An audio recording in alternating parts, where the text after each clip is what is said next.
Blood covered the floor of the medical bay in patterns that Dr. Owen Reed had stopped trying to avoid hours ago. His shoes made wet sounds as he moved between the operating tables, checking vitals on patients who kept arriving faster than he could treat them. 37 hours without sleep. His hand shook when he tried to hold the scanner steady. Another transport had crashed near the mining colony.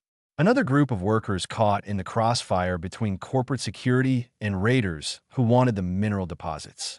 Owen had joined the Frontier Medical Service because he wanted to help people in need. Instead, he spent every shift patching up the same violence over and over again. The last patient finally stabilized enough to move to recovery. Owen leaned against the wall and closed his eyes for just a moment. The cold metal felt good against his back. His coffee sat on the counter where he had left it 4 hours ago, long since turned to ice. The security alert made him jump. A proximity alarm near the waste disposal area. Probably another scavenger trying to get into the food recyclers. Owen waited for security to handle it, but then his communicator buzzed. "Doc, we need you at the east perimeter. Something's hurt out there." Owen wanted to refuse. His shift had ended 3 hours ago. But Dr. Song was still in surgery with the critical cases, and the other medics were handling post-op care. He grabbed his emergency kit and headed for the airlock. The night air on Draken's edge hit him like a cold slap. The moon orbited a gas giant that filled half the sky, casting everything in pale orange light. Owen followed the security beacon to the waste area where trash containers lined up against the facility wall. "Over there," the guard said, pointing to a gap between two containers. Heard something crying. Sounded wrong. Owen knelt down and activated his medical scanner. The readout showed a life form about the size of a large dog. Temperature dropping. Heartbeat irregular. He pulled out his flashlight and aimed it into the shadows. Scales caught the light first. They shimmered like oil on water, shifting between blue and purple and green. Owen's breath stopped in his throat. He knew what this was. Everyone on the frontier knew. The military briefings had been very clear that a Dragon IT was small, probably just hatched within the last few months. One wing bent at an angle that made Owen wince. Burns covered its side, the kind that came from plasma weapons. The creature's eyes opened, and they were the color of amber catching sunlight. Owen should have called security. Protocol said dragons were dangerous wildlife. Shoot on sight, near human facilities. But this thing was dying, and it was looking right at him with eyes that held far too much awareness for an animal that he reached forward slowly. The dragon flinched but didn't run. Owen's scanner showed internal bleeding and severe dehydration. Without treatment, it would be dead in an hour. Then the voice hit his mind like a bell ringing inside his skull. "Please." Owen jerked backward and nearly dropped his scanner. The dragon hadn't moved its mouth. The word had simply appeared in his thoughts, clear as if someone had spoken directly into his ear. "Hurts. Mama gone." The voice sounded young, frightened. It carried emotions with it, waves of pain and loneliness and terror that made Owen's chest ache. This wasn't an animal. Animals didn't say please. Animals didn't ask for help with words. "Please don't let me die alone." Like Mama did. Owen's medical training took over before his shock could stop him. He pulled off his jacket and wrapped it around the small dragon, hiding its distinctive scales. The creature was surprisingly light for something made of scales and claws. It whimpered as he lifted it, and the sound echoed both in his ears and in his mind. "I've got you," Owen whispered. "I've got you." He walked past the security guard, the dragon hidden against his chest. "Just an injured scavenger. I'll treat it in my quarters and release it later." The guard nodded and went back to his patrol. Owen's heart pounded so hard he thought it might burst. What was he doing? He was smuggling a dragon into a human facility. If anyone found out, he would face a court-martial. Dragons were classified as hostile wildlife. Keeping one was worse than breaking quarantine. But that voice in his mind kept repeating, "Please don't let me die alone." Owen's quarters were small and cluttered with medical journals and unwashed clothes. He cleared his desk and laid the dragon on it gently. The creature's breathing came in short gasps. He grabbed his portable medical kit and started working. Setting the wing took 20 minutes. The dragon cried in his mind the whole time, a sound like glass breaking. Owen gave it a pain medication meant for reptilian species and hoped the dosage was right. He treated the plasma burns with regenerative gel and wrapped them in sterile bandages. "What's her name?" Owen asked quietly as he worked. "Syrah." The voice in his mind was getting weaker. "My name is Syrah. Thank you for helping. Most humans just shoot." Owen's hands froze over the bandages. Most humans. That meant this dragon, this Syrah, had encountered humans before, had seen them kill. The military briefings said dragons were animals. Dangerous predators. They never mentioned that dragons could talk, could think, could thank someone for kindness. "Sleep now," Owen said softly. "You're safe here." Syrah's amber eyes closed slowly. "You feel kind, like Mama did, before the ships came." The dragon's breathing evened out as the medication took effect. Owen sat back in his chair and stared at the small creature on his desk. A creature that spoke, that had a name, that had lost its mother to human weapons. What had he done? More importantly, what had humanity done? Owen looked at his shaking hands, still covered in blood from his shift and now streaked with dragon scales that glittered in the light. He had just saved a life that his own species had been trying to end. And somehow, that felt like the first right thing he had done in months. Owen didn't sleep that night. He sat in his chair, watching Syrah breathe, making sure the sedatives kept her stable. Every 20 minutes, he checked her vitals. The dragon's body temperature was higher than any Earth reptile, closer to a mammal's warmth. Her heartbeat stayed steady at 60 beats per minute. Around dawn, Syrah stirred. Her eyes opened slowly, and Owen felt her presence brush against his mind like fingers testing a door. "Where?" The thought came fuzzy with sleep and medication. "My quarters, on the human outpost." "You're safe."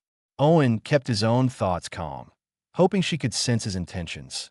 Syrah lifted her head and looked around with curiosity that seemed too intense for an animal. She examined his desk lamp, his stacks of medical journals, his half-eaten meal from yesterday. Her tail, thin and flexible, curled around his coffee mug. Why humans make everything corners. Hurt to sit. Owen almost laughed despite his exhaustion. "We like straight lines, I guess." "How do you feel?" "Wing hurts less. Burn's still bad." Syrah extended her injured wing carefully. The splint Owen had made held it in the right position. "You fix good. Better than when Uncle Voss tried to fix my sister's wing." "You have an uncle." Owen leaned forward. "And a sister?" The question opened a flood of thoughts from Syrah.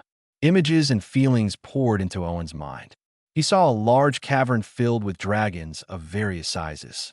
He felt the warmth of a family group sleeping together. He heard songs that had no words but carried meaning through emotion alone. Had sister, had mama, had family of 30 and 2. Syrah's mental voice grew quiet. Now family of 12. Humans keep coming to the nest in caves. Keep digging with big machines. We try to make them leave, but they don't understand when we speak. Then they shoot. Owen's stomach twisted. The mining operations. You're talking about the mining operations in the southern continent. Don't know what mining is.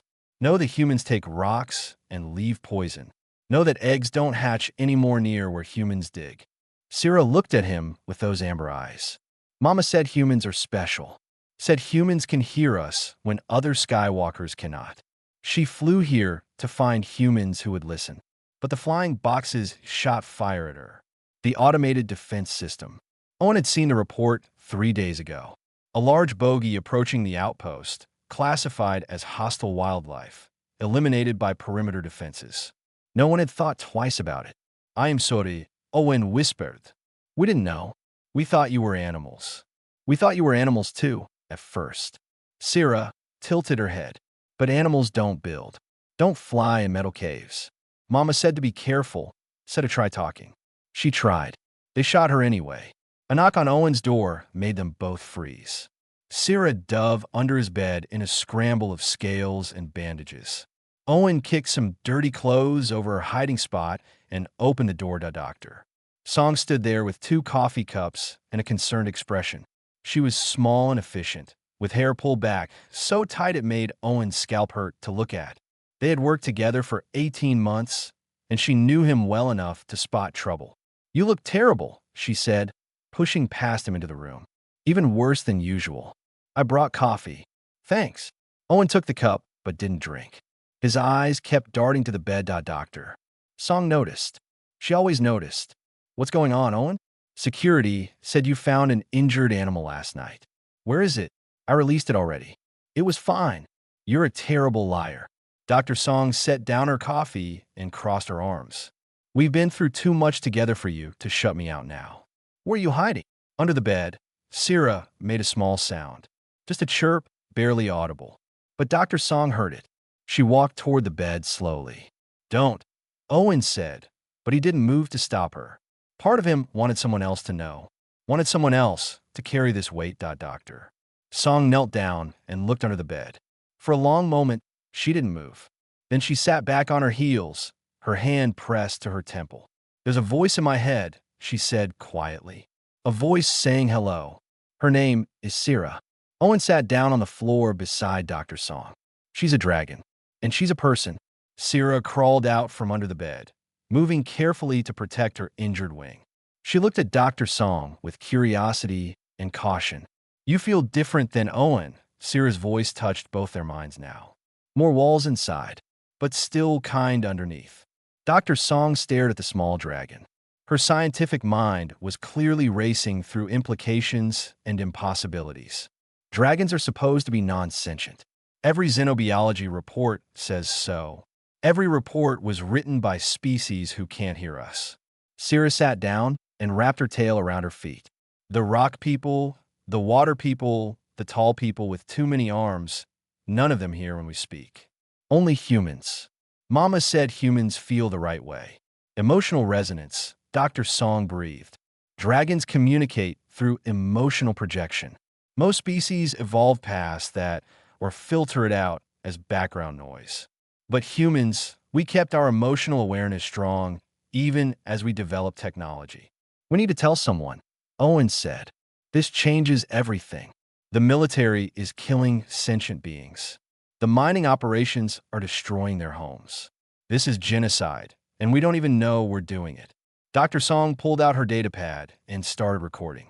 First, we need proof. Documentation. Video evidence. No one will believe this otherwise. They'll say we're compromised, that it's some kind of telepathic manipulation. For the next hour, they documented everything. Syrah answered questions about her people's social structure, their communication methods, their history. She drew pictures with Owen's stylus, showing dragon family groups and territory boundaries. She counted to 100. She solved logic puzzles. She composed a short poem about missing her mother. Dr. Song recorded it all with shaking hands. This is the most important first contact in human history, and it's happening in a messy bachelor quarters. What do we do now? Owen asked. Before anyone could answer, the outpost alarms began to wail. Red lights flashed throughout the facility.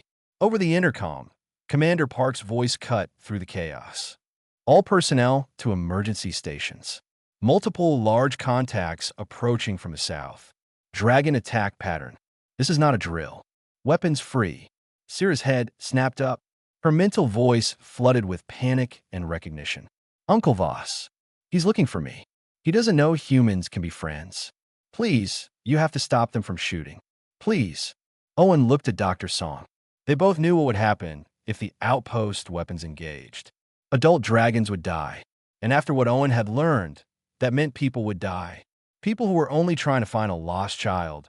He grabbed his jacket and ran for the door. The corridors were chaos. Personnel ran in every direction, some toward emergency stations, others away from exterior walls. Owen pushed through the crowd with Syrah hidden inside his jacket. Dr. Song followed close behind, her medical authority getting them past 2 security checkpoints. This is insane, Dr. Song hissed. What are you going to do? Ask them nicely not to shoot. I'm open to better ideas. Owen's lungs burned. 37 hours without sleep, and now he was sprinting through a facility on high alert.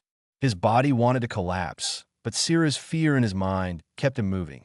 They burst into the command center where Commander Park stood surrounded by tactical displays. 3 large signatures circled the outpost at high altitude. The defense grid was charging weapons tracking the targets with mechanical precision. "Commander, wait!" Owen shouted. Commander Park turned. She was a compact woman with iron-gray hair and eyes that had seen too many frontier conflicts. "Dr. Reed, return to your station immediately. I have critical intelligence about those contacts." Owen moved toward the displays, and security guards moved to intercept him. "They're not attacking.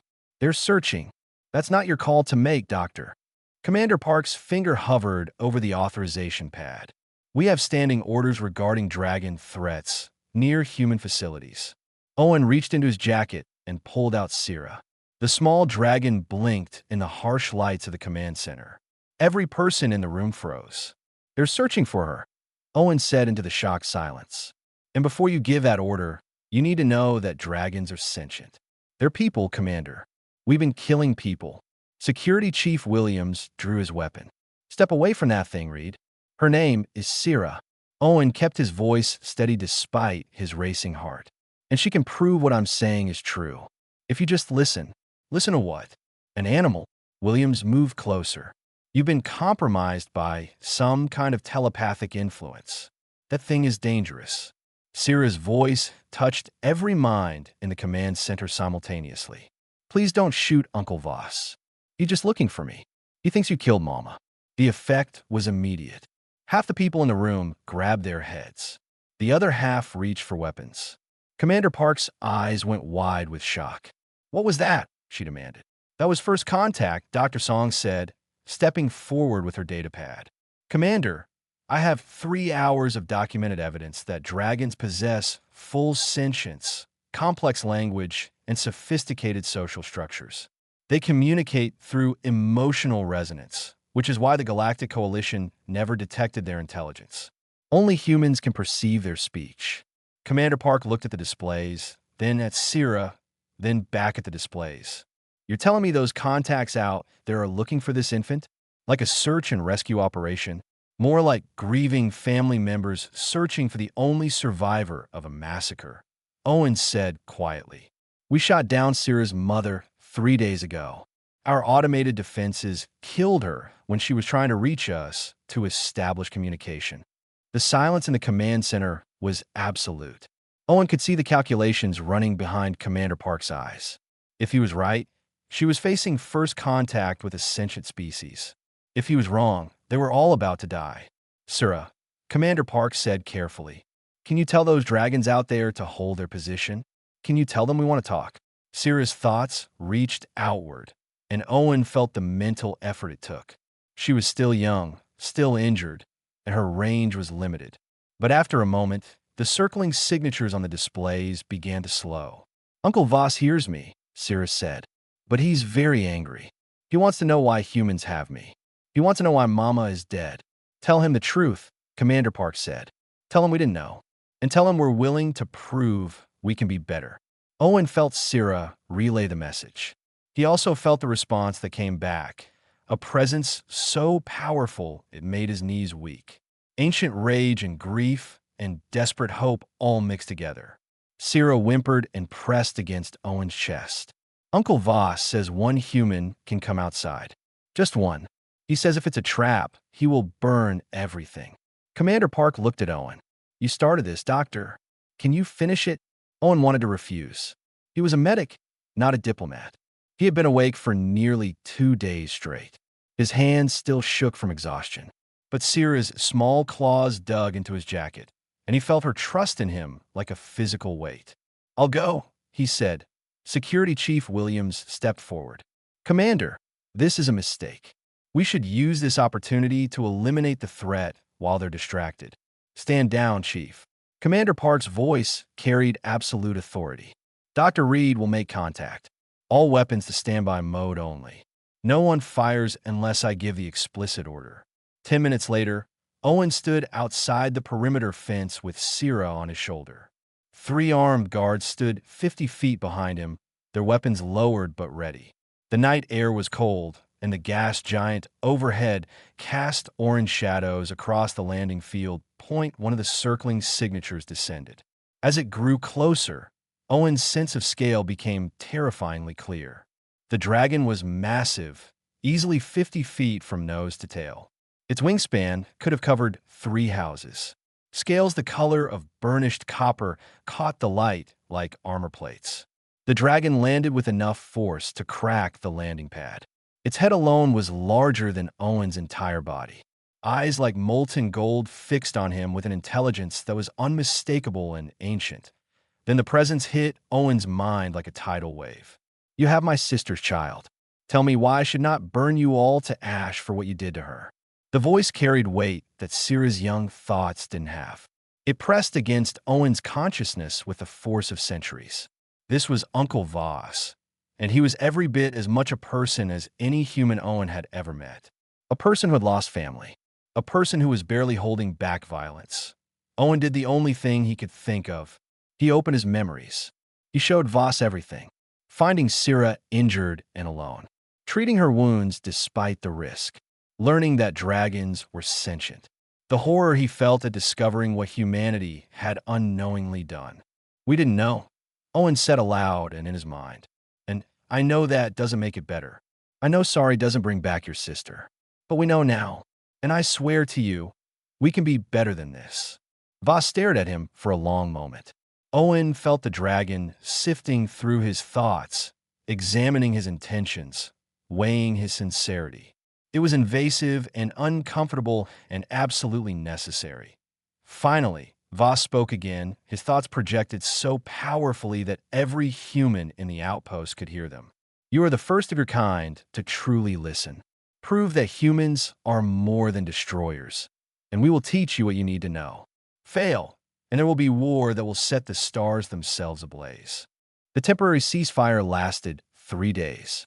3 days of tense negotiations conducted through Owen, who could barely stand by the end of each session. Commander Park called Earth Command for emergency authorization. Security Chief Williams organized armed patrols that watched the dragons with barely concealed hostility. And Owen translated between species while running on coffee and determination. Voss brought 2 other adult dragons. One was named Petra, her scales the color of storm clouds, who had lost 3 hatchlings when a mining operation collapsed a nesting cave. The other was Ren, young by dragon standards at only 80 years old, whose green bronze scales bore scars from human plasma weapons. They settled in a valley 2 miles from the outpost, close enough for Owen to reach them, far enough that nervous humans felt slightly safer. Syrah refused to leave Owen's side, perching on his shoulders or sleeping in his quarters. Dr. Song observed everything, documenting details that would eventually reshape humanity's understanding of xenobiology. That on the 4th day, Owen sat across from Voss in the valley, while morning light painted the gas giant overhead in shades of amber. The massive dragon had been telling him about the Drakari history, their long observation of younger species. "We watched your kind when you still lived in caves," Voss said, his thoughts carrying images of ancient Earth. "You were different even then. So much feeling in such short lives. Other species thought you would destroy yourselves before reaching the stars. Some days I think we still might," Owen admitted. He was so tired that honesty came easier than diplomacy. "We're good at hurting each other, but also good at healing." Voss's golden eyes studied him. "You are a healer among your people. Yes? I can feel in your thoughts the need to help, to fix what is broken. I'm a medic, not a very important one, just someone who patches people up on the frontier. And yet you are the one who heard Syrah's cry, the one who risked punishment to save her, the one who stands between our species." Voss lowered his enormous head until they were level. "Do you know why only humans can hear us?" Owen shook his head. "Because you never forgot how to feel," Voss said. "Other species built walls in their minds as they grew more advanced. They prioritized logic over emotion, structure over instinct. They became deaf to the language that exists beneath words. But humans, you kept your hearts open even as you reached for the stars. This makes you dangerous and precious in equal measure." Before Owen could respond, his communicator buzzed. Commander Park's voice crackled through. "Reed, get back here now. We have a situation." Owen ran back to the outpost with Syrah flying overhead. He found a command center in uproar. Security Chief Williams stood at the center, playing a recording for the assembled staff. This is evidence, Williams said, pointing to displays showing destroyed mining facilities.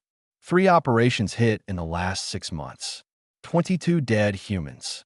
Equipment worth millions destroyed. These dragons aren't victims, they're killers. Show him the full reports, Dr. Song interjected. She pulled up additional files. Those mining operations were all established in active dragon nesting sites.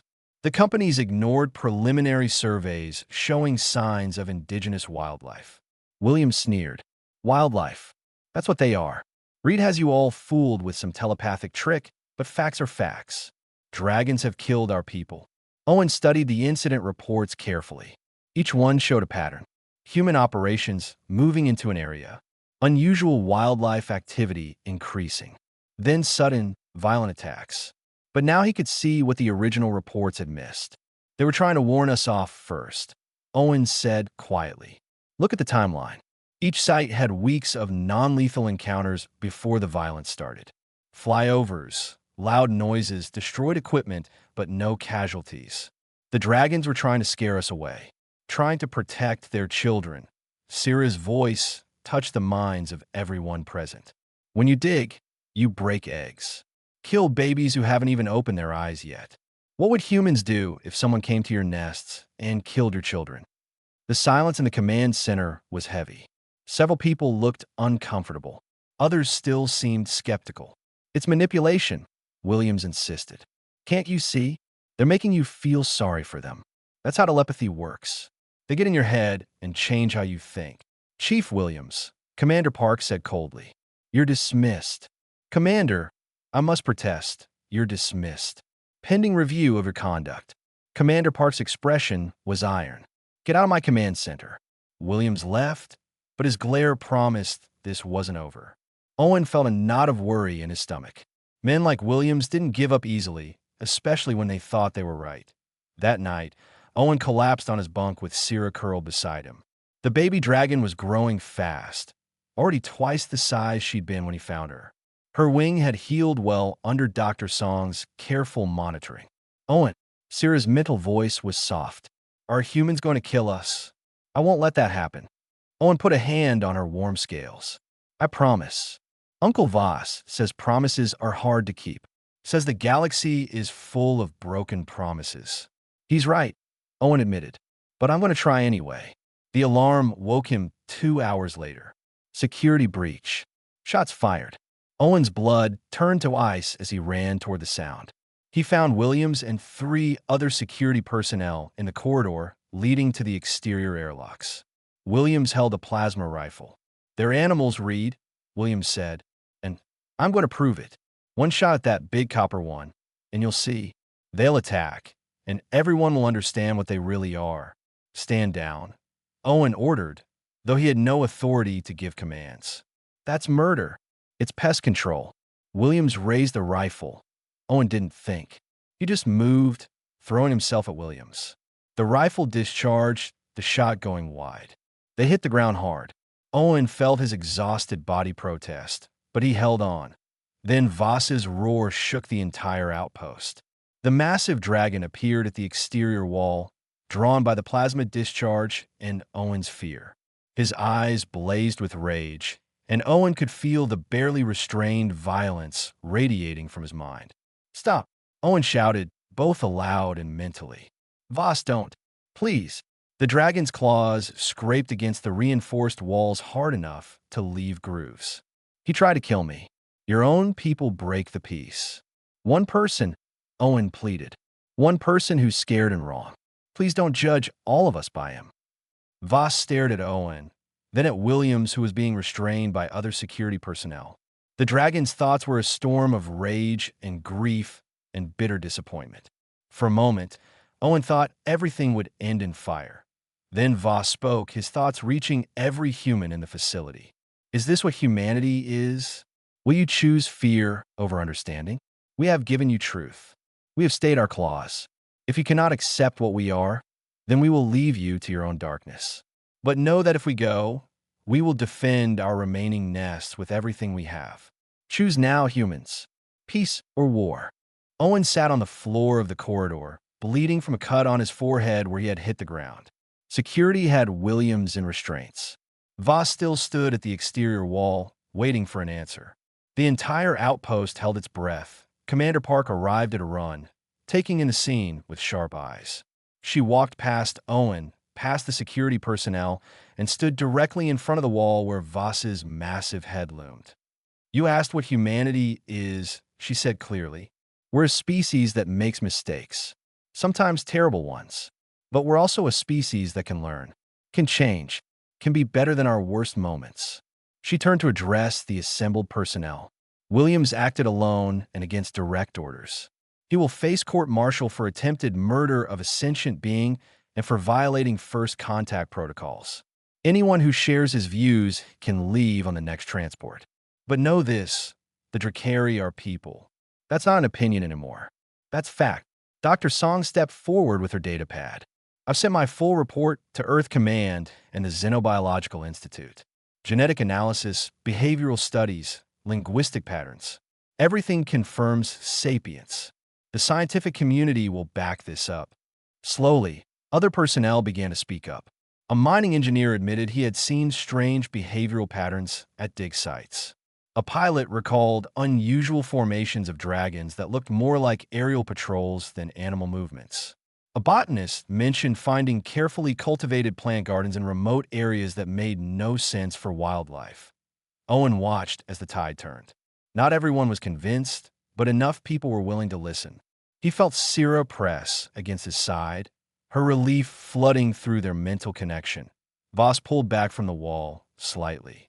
"Words are easy, Commander. What proof do you offer?" "All mining operations in Dragon territories are suspended immediately," Commander Park said. "I'm authorizing a full survey of the southern continent to map nesting sites. No human activity within 50 kilometers of any identified dragon habitat until we establish proper contact protocols." "And the weapons?" Voss asked.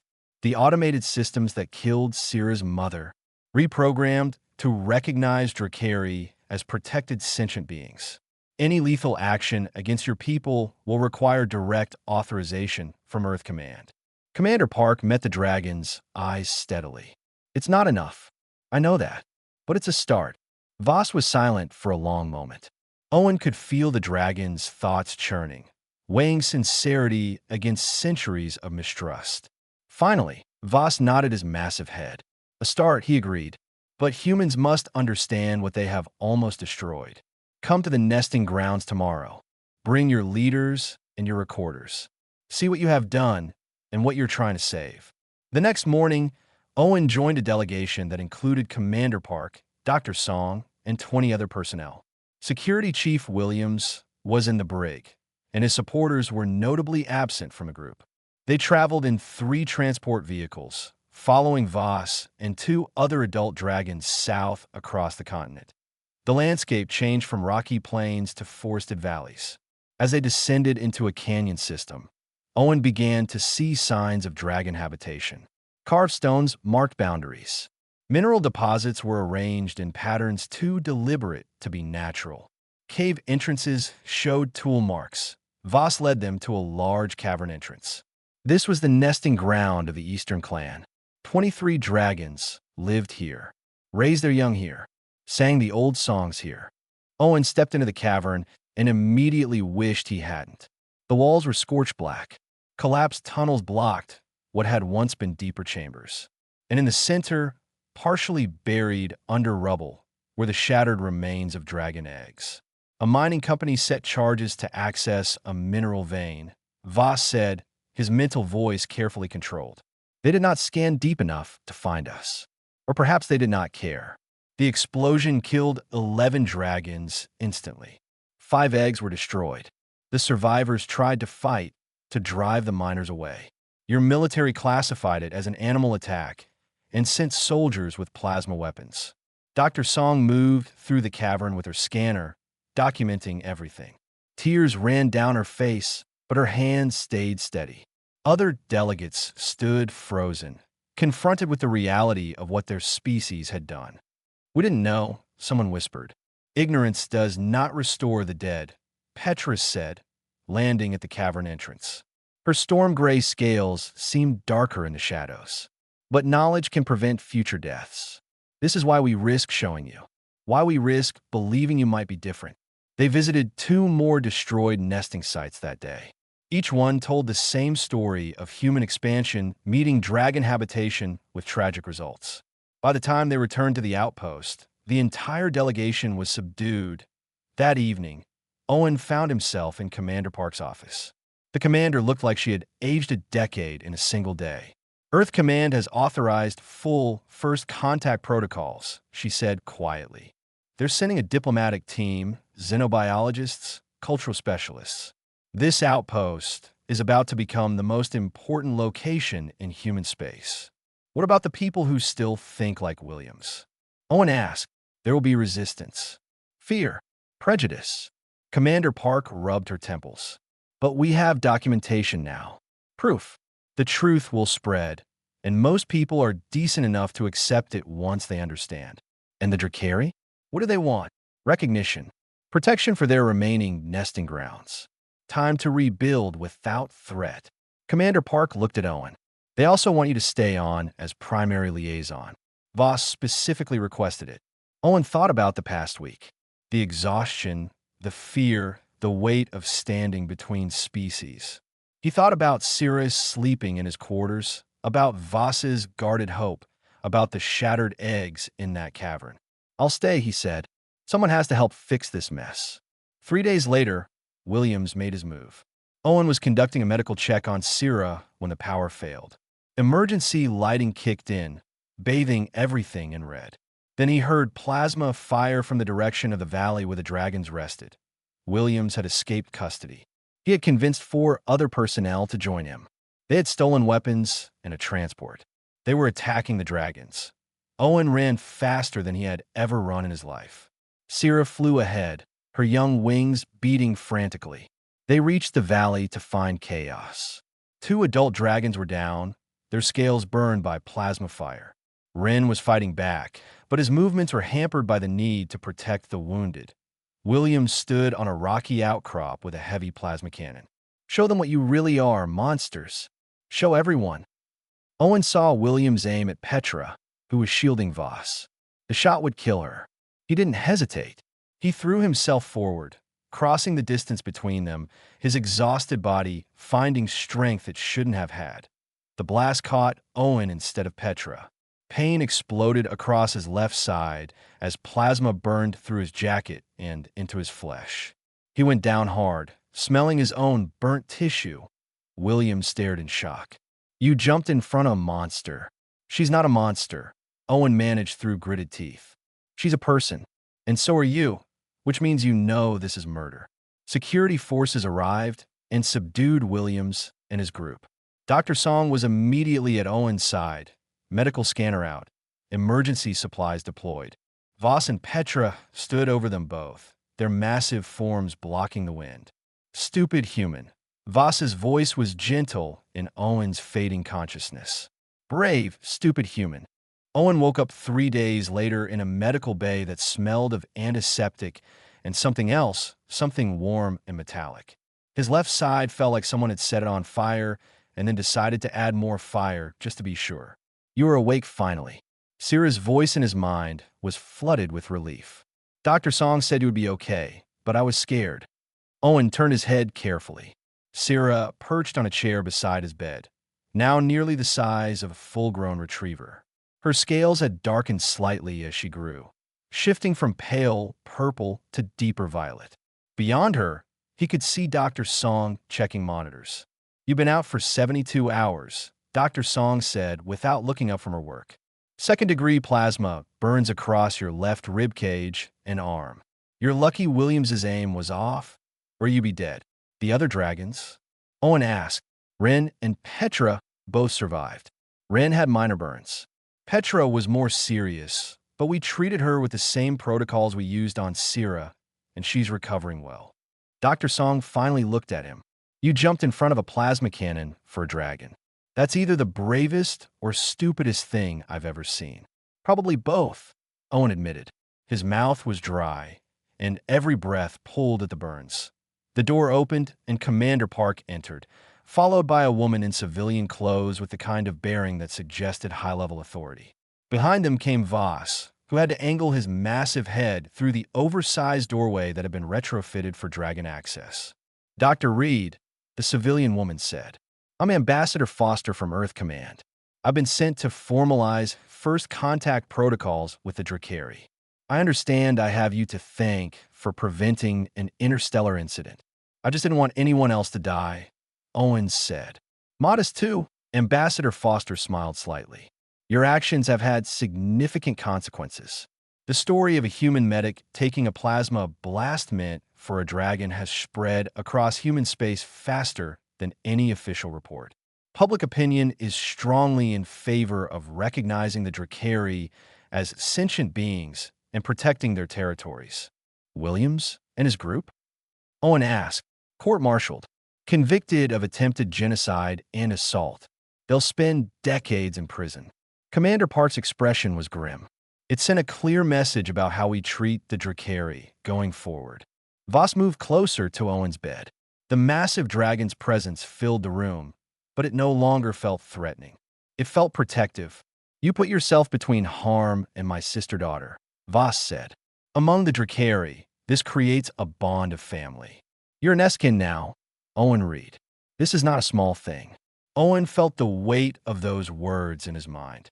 Images came with them, of dragons protecting their own, of bonds that lasted lifetimes, of responsibilities and honor. "I'm honored," Owen said quietly. "Earth Command has approved the establishment of Unity Station," Ambassador Foster continued. "This outpost will be converted into a joint human Drakari facility, a place for cultural exchange, scientific cooperation, and diplomatic relations. We'd like you to stay on as Chief Medical Liaison." "Me? I'm just a frontier medic." "You're the medic who heard a crying child and chose compassion over protocol," Dr. Song said. "You're the bridge between our species. That matters more than any title." Over the following weeks, Owen watched Unity Station transform. Additional modules were constructed with both human and dragon needs in mind. Xenobiologists arrived to study Drakari physiology with Voss's permission. Cultural specialists documented dragon history and social structures. Human children from nearby colonies came to meet young dragons like Sira, their natural curiosity overcoming any fear. Owen established a medical center that served both species. He learned that human pain medications worked remarkably well on dragons, while certain dragon healing techniques involving controlled heat exposure accelerated human tissue repair. Dr. Song worked beside him, fascinated by the biological similarities beneath the obvious differences. 3 months after the plasma blast, Owen stood in what had become the Commons area, a large open space where humans and dragons could gather together. Sira was teaching a group of human children how to pronounce dragon names, her thoughts gentle and patient as she corrected their attempts. Petra and Ren worked with human engineers to design better cave-dwelling habitats that wouldn't interfere with dragon nesting patterns. Voss approached Owen, moving with surprising grace for something so large. "You are healing well. Dr. Song does good work." Owen flexed his left arm, feeling the pull of new scar tissue. "Though I have a nice collection of burn scars now." "Scars are stories written on the body," Voss said. "Yours tell of courage and sacrifice. Among my people, such marks are honored." "I heard that more Drakari are coming out of hiding," Owen said, "making contact with human settlements across the sector." "Yes, your species has proven they can listen. Can change. Not all humans, perhaps, but enough." Voss settled onto his haunches, his tail curling around his feet. "You asked once why only humans can hear us. I have thought much on this, and I believe it is because humans still carry hope. Other species have grown efficient, logical, structured, but humans, you feel everything so intensely. Joy and sorrow, anger and love. This keeps you connected to the language of emotions. It makes you young and foolish and dangerous." Voss's golden eyes gleamed with something that might have been amusement. "But it also makes you capable of great compassion, of seeing a wounded stranger and choosing to help despite the risk." Sira flew over and landed on Owen's shoulder, a position that was becoming increasingly difficult as she grew. Owen is family now. He saved me when he didn't have to. That makes him special. All healers are special, Owen said. We just try to fix what's broken. And sometimes, Dr. Song added, joining them with a data pad full of medical notes. What's broken isn't just bodies. Sometimes it's understanding or trust. Those wounds take longer to heal. Ambassador Foster approached with news that made Owen's chest tighten with a mix of pride and worry. The Galactic Coalition wants to meet with Drakari representatives. They're finally acknowledging that the classification of dragons as non-sentient was an error. This is going to change everything. Change is frightening, Voss rumbled, but necessary. My people have hidden for too long. Perhaps it is time to step into the light, with humans as our voice to the deaf species. That evening, Owen sat on the observation deck watching the gas giant paint the sky in shades of orange and gold. Syrah lay beside him, her head resting on his lap. He thought about the night he found her, bleeding and terrified in the shadows. He had been at his breaking point then, exhausted and empty and wondering why he bothered. What are you thinking? Syrah asked. That I'm glad I didn't go home when my contract was up, Owen said. That sometimes the most important thing we can do is stop and listen when someone asks for help, even when they're different from you, especially when they're different. That's when listening matters most. Below them, humans and dragons moved through Unity Station together. Scientists collaborated on research projects. Children played games that transcended species barriers. Cooks from both peoples experimented with shared meals. It wasn't perfect. There were still misunderstandings, still moments of fear or frustration. But it was progress. Owen's communicator buzzed. Dr. Song needed him in medical. A young dragon had injured her wing during flight training. As Owen stood, carefully shifting Syrah so she could fly beside him, he felt the exhaustion he had carried for so long finally lifting. He had a purpose now, not just patching up the casualties of violence, but building something new, something better. Come on, he said to Syrah. Someone needs help. And we help, Syrah said simply. Because that's what family does. Owen walked through Unity Station with a baby dragon flying beside him, heading toward a medical bay where human and Drakari techniques would work together to heal. He thought about Ambassador Foster's words, that this would change everything. She was right.